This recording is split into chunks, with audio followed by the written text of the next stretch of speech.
وصفتنا بقى النهارده هنعمل مكرونه بالوايت صوص او مكرونه بالكريمه، وصفه زي بره بالظبط بنفس الطعم واحلى كمان. كل اللي هحتاجه هجيب البانيه بتاعي طبعا مغسول كويس، هقطعه شرايح او مكعبات اللي احنا عايزينه، ولو عندنا صدور فراخ برضو ممكن نقطعها عادي المتاح عندنا. وهنا المكرونه انا بسلقها على جنب كده. هنا بقى هجيب طاسه على النار، هحط فيها زبده مع شويه زيت وانزل بقى الفراخ. اول ما انزل الفراخ هحط رشه من الفلفل الاسود عشان ما يطلعش اي ريحه زفاره، وبعد كده اسيب الفراخ تتشوح كده حتى ما تاخد لون. وبعد كده هطلع بقى الفراخ على جنب كده، يعني نفس بقى الزبده اللي انا حطيتها بقى. يعني بعد ما طلعت الفراخ نزلت بصلايه او نص بصلايه مبشوره او مفرومه ناعم، وبعد كده نزلت حسيت ان هي محتاج زبده، نزلت شويه زبده، وبعد كده نزلت معلقه صغيره من الدقيق. وبعد كده هقلب بقى كل الكلام ده مع بعض.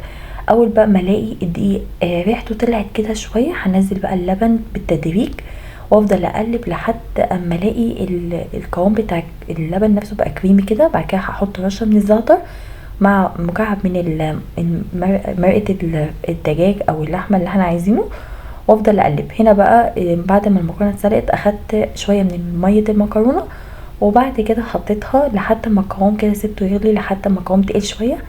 هنزل بقى الفراخ تاخد بقى من طعم الصوص اللي انا عملته ده. وبعد كده هنا ده اختياري، انا هنا حطيت نص كوبايه من الكريمه. لو مش عايزين كريمه ممكن نحط جبنه، يعني اللي احنا عايزينه جبنه كريمي اي حاجه.